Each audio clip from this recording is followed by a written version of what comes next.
Baik, bismillahirrahmanirrahim. Assalamualaikum warahmatullahi wabarakatuh. Waalaikumsalam warahmatullahi wabarakatuh. Alhamdulillahirrahmanirrahim. Pertama-tama marilah kita panjatkan puji syukur atas kehadiran Allah Subhanahu wa taala, di mana berkat limpah dan karunia-Nya kita diberikan kesehatan dan keselamatan sehingga dapat berkumpul kembali pada ruang diskusi online pada hari ini. Tak lupa sholawat serta salam selalu kita sanjung agungkan kepada baginda Nabi besar Muhammad SAW. Yang saya hormati Miss Tika Febriani, MPD, selaku dosen pengampu mata kuliah Teknik Konseling.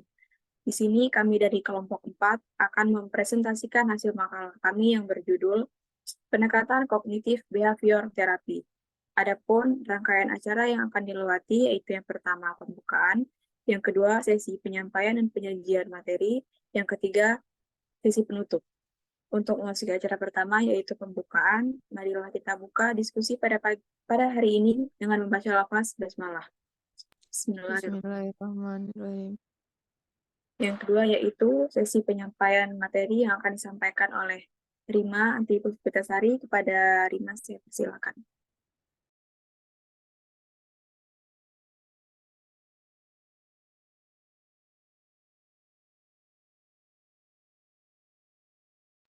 Baiklah, di sini saya akan menyampaikan materi A. Pandangan tentang manusia.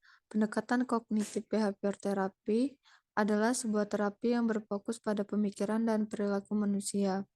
Menurut CBT, cara seseorang berpikir mempengaruhi cara mereka merespons dan bereaksi terhadap situasi tertentu. Oleh karena itu, CBT memandang manusia sebagai makhluk yang mampu mengendalikan pikirannya dan perilakunya, dan memiliki kemampuan untuk mengubah cara berpikir dan berperilaku.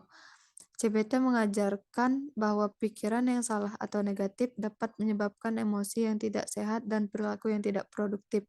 Dalam CBT, manusia dipandang sebagai individu yang aktif dalam mencari solusi atas masalah atau kesulitan yang dihadapi, dan mampu belajar dan berkembang melalui pengalaman.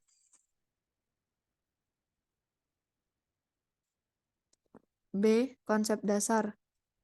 Kognitif behavior therapy adalah suatu pendekatan terapeutik yang berfokus pada bagaimana pemikiran dan perilaku dapat mempengaruhi kesehatan mental seseorang. Konsep dasar CBT adalah bahwa pikiran dan perilaku saling mempengaruhi dan memperkuat satu sama lain. Dalam CBT, klien dan terapis bekerja sama untuk mengidentifikasi pola pikir dan perilaku yang tidak sehat dan menggantinya dengan pola yang lebih sehat. CBT sering digunakan untuk mengobati masalah kecemasan, depresi, gangguan makan, gangguan stres pasca trauma, dan masalah kejiwaan lainnya. Selanjutnya, yaitu C. Tujuan konseling. 1. Mengidentifikasi dan merubah pola pikir yang tidak sehat atau negatif, serta menggantinya dengan pola pikir yang lebih sehat dan positif. 2. Mengidentifikasi dan merubah perilaku yang tidak sehat atau tidak produktif, serta menggantinya dengan perilaku yang lebih produktif dan adaptif. Yang ketiga, mengurangi gejala masalah kesehatan mental seperti kecemasan, depresi, dan stres. Yang keempat, meningkatkan keterampilan sosial dan hubungan interpersonal yang lebih positif. Baiklah, saya kembalikan kepada moderator.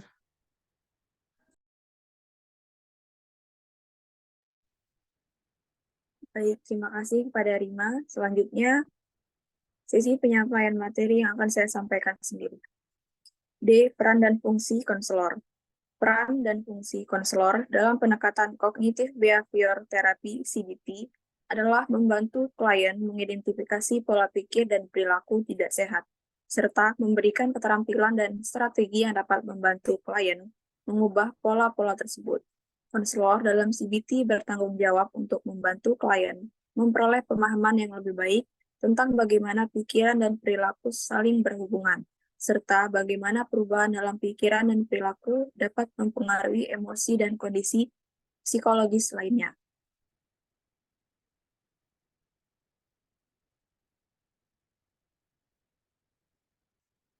Tahap-tahap konseling. Yang pertama, evaluasi. Tahap ini melibatkan evaluasi terhadap klien untuk menentukan jenis dan tingkat kesulitan masalah kesehatan mental yang dihadapi klien. Dua, kolaborasi. Tahap ini melibatkan terapis dan klien dalam membuat tujuan yang spesifik dan terukur untuk konseling CBT. Kolaborasi antara terapis dan klien sangat penting untuk menciptakan rasa aman dan kepercayaan dalam proses konseling. Yang ketiga, edukasi. Tahap ini melibatkan memberikan informasi dan edukasi mengenai masalah kesehatan mental yang dihadapi klien, serta menjelaskan bagaimana CBT bekerja dan strategi yang akan digunakan dalam proses konseling. Yang F, teknik-teknik konseling. Yang pertama, terapi kognitif. Teknik ini melibatkan terapis membantu klien mengidentifikasi dan mengubah pola pikir yang tidak sehat atau negatif, serta menggantinya dengan pemikiran yang lebih sehat dan positif. Yang kedua, terapi perilaku.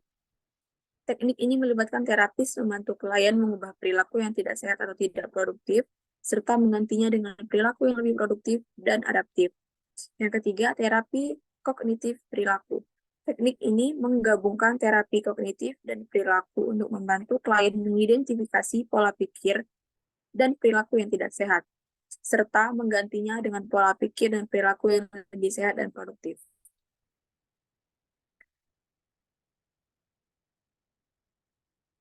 Baik, cukup sekian penyampaian materi dari kami. Apabila ada kesalahan dan kekurangan, saya mohon maaf. Kepada Allah, saya mohon ampun.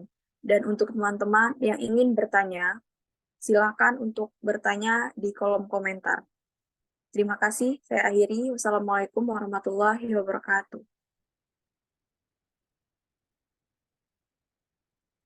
Waalaikumsalam warahmatullahi wabarakatuh.